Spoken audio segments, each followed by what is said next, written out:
ওয়াকার গতকালকে খুব স্পষ্ট, খুব চাচাচলা কথা কইছে, কোনো রাগঢাক করে নাই। এটা ভালো।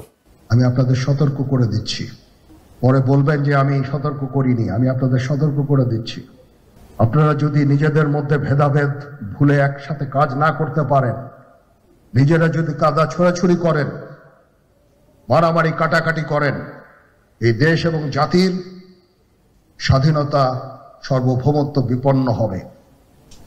আমি আজকে বলে দিলাম, নাইলে আপনারা বলবেন যে আমি আপনাদের সতর্ক করিনি। আমি সতর্ক করে দিচ্ছি আপনাদের। ভালো। আর্মি সবসময় চায় শত্রু তাকে লক্ষ্য করে গুলি ছুড়ুক। গুলি ছুড়লেই একমাত্র আপনি প্রতিপক্ষের অবস্থান বুঝতে পারবেন। ওয়াকার সাহেব নিজের অবস্থান জানাইছেন, নিজেরে দেশের বিপ্লবের ছাত্র জনতার আকাঙ্ক্ষার প্রতিপক্ষ বানাইছেন, আর অবশ্যই অবস্থান জানাইছেন। এটা তার একার অবস্থান না, এই অবস্থান ভারতের, এই অবস্থান আওয়ামী লীগের, এই অবস্থান বাংলাদেশের সুশীল এলিটদের, হয়তো কোনো কোনো রাজনৈতিক দলেরও আমি আর নাম বললাম না। তো সে কী বলিছে? 1 number, police, RAB, NSI, DGFI এই সমস্ত প্রতিষ্ঠানকে দুর্বল করে তোলা যাবে না। এই সমস্ত প্রতিষ্ঠানের সদস্যদের বিচারের প্রশ্নটা এদেরকে দুর্বল না কইরা সমাধান করা লাগবে। 2 নাম্বার, নির্বাচন ডিসেম্বরে হইতে হবে এবং ইনক্লুসিভ হইতে হবে। ইনক্লুসিভ মানে এটা আওয়ামী লীগ থাকতে হবে, আওয়ামী লীগকে পার্টিসিপেট করতে হবে। 3 নাম্বার, বিডিআর বিদ্রোহের বিচার যা হয়েছে ঠিকঠাক হয়েছে, এটা নিয়ে আর আগানো যাবে না। 4 নাম্বার, দেশব্যাপী যে হানাহানি মারামারি কাটাকাটি হইতেছে এগুলো বন্ধ করা লাগবে। উনি কইছেন মব, নানাবিধ মব বন্ধ করা লাগবে। এইসবের সার কথা কি?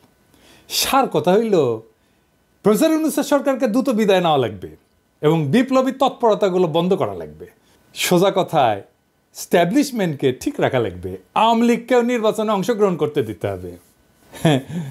ওয়াকার কইতে চাইছে, যেটা কইতে চাইছিল আর কি, যে নির্বাচন হবে, তাড়াতাড়ি হবে, আপনাকে ক্ষমতায় আসার সুযোগ দেব। তবে ইন্ডিয়ার সাথে আগের যে সম্পর্ক ছিল না আধিপত্যবাদী, সেটা পুনঃপ্রতিষ্ঠা করতে হবে, এই শর্ত আছে। গেলে আওয়ামী লীগকে পর্যায়ক্রমিকভাবে পুনর্বাসন করতে হবে, এটাও শর্ত আছে।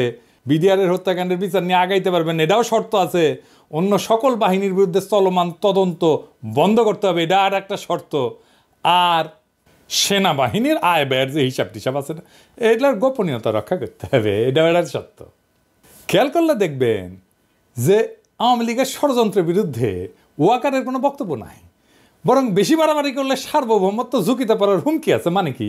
বাংলাদেশের সার্বভৌমত্ব হুমকির মুখে পড়া মানে কি? তো ইন্ডিয়া বাংলাদেশ দখল করে নেবে, তাই তো? দেশের সার্বভৌমত্ব ছিল, স্বাধীনতা ছিল।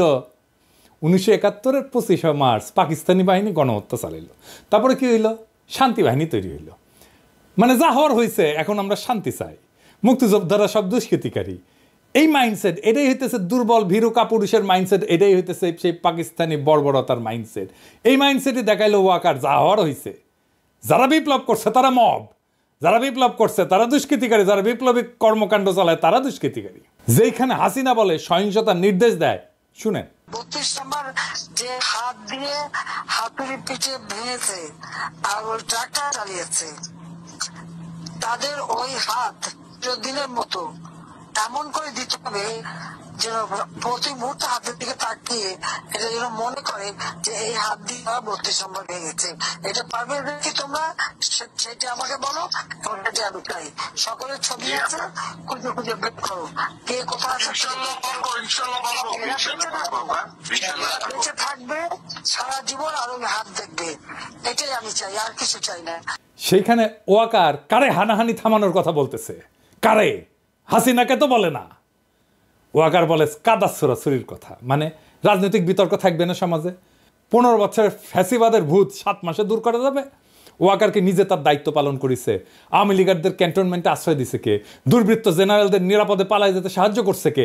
দেশের রাজনৈতিক পট পরিবর্তনের সময় ইন্ডিয়ান সেনা প্রধানের সাথে সার্বক্ষণিক যোগাযোগ রাখছে কে? এই ওয়াকার। শুনেন ইন্ডিয়ান সেনা প্রধান কি বলে। I am in touch with the chief of Bangladesh during the time of when this changeover took place. I was in constant touch with him, and even thereafter in November 24 we had a video conference also. As far as the military cooperation is concerned, is again going up in the same way. Our officers have moved there for the NDC also. There is no let up on that side. When we talk about the relationship, relationship we should talk about when there is an elected government. So as of now, the relationship is with the military is well and perfect. এমনকি হাসিনার শেষ সময় সেনাবাহিনী নামায় তাদের দিয়ে বিক্ষোভকারীদের উপরে গুলি করা, ড্রোন দিয়া বিক্ষোভকারীদের ইন্টেলিজেন্স দিছে না আর্মি? ওয়াকার দিছে না? আয়না ঘরে প্রফেসর ইউনুসকে যাইতে বাধা দিছে না আর্মি? আয়না ঘরের ক্রাইম সিনকে তার আওতাধীন এলাকায় পরিবর্তন করে দেওয়া হয়েছে না? ওয়াকার যে বিকল্প ক্ষমতা কেন্দ্র কইরা সিসি হইতে চাইতেছে, তার যে খায়েশ এইটা, আর তার মাধ্যমে হাসিনার আর ইন্ডিয়ার ইন্টারেস্ট পুনর্বাসন করতে চাইতেছে, তা আমি অনেক আগে থেকে বলতেছি। এডিটর সাহেব দেখান আমার ভিডিওর থাম্বনেলগুলো, পাশের তারিখ দিয়ে দিয়েন কত তারিখে এটা দিছি। ওয়াকার সাহেবের বক্তব্যে ফ্যাসিবাদের পুনরুত্থানের লক্ষণ স্পষ্ট। ওয়াকার যা বলছে তার মধ্যে পতিত সরকারের দালালদের রক্ষা করার ইঙ্গিত স্পষ্ট।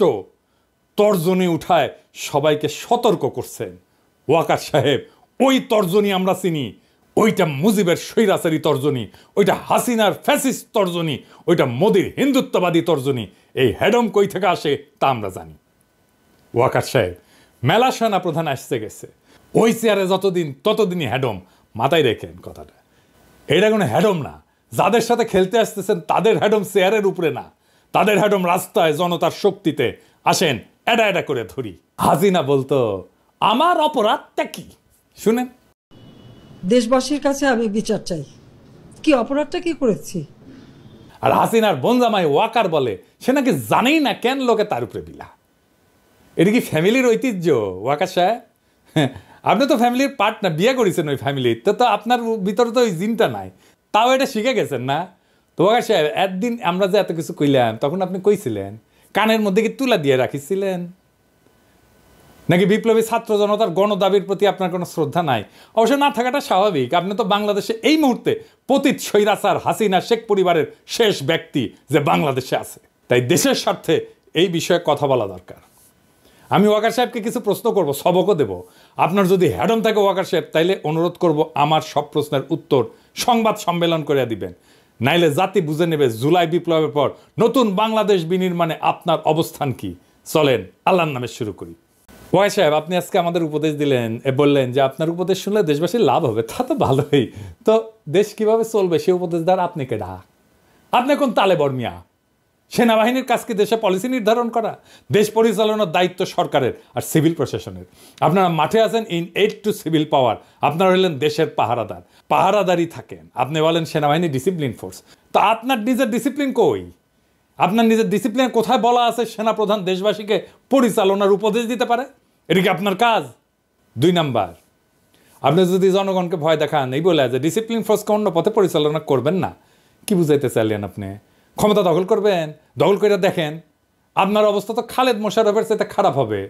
সেই ভবিষ্যৎবাণী ছাত্র জনতার পক্ষ থেকে কয়া দিলাম। আপনি হাসিনার ফুয়াতো বোনের জামাই হওয়ার পরেও এই জাতি আপনাকে সেনাপ্রধান রাখিছে, কারণ আমরা সেনাবাহিনীকে বিতর্কিত করতে চাই না। আপনিই সেনাবাহিনীকে বিতর্কিত করেছেন আপনার বক্তব্য দিয়া। সেনাবাহিনীকে বিভ্রান্ত করবেন না ওয়াকার সাহেব, নইলে জনতার রোশানলে পড়া ইতিহাসের প্রথম সেনাপ্রধান আপনি হবেন। এ বিষয়ে সাবধান কইরা দিলাম।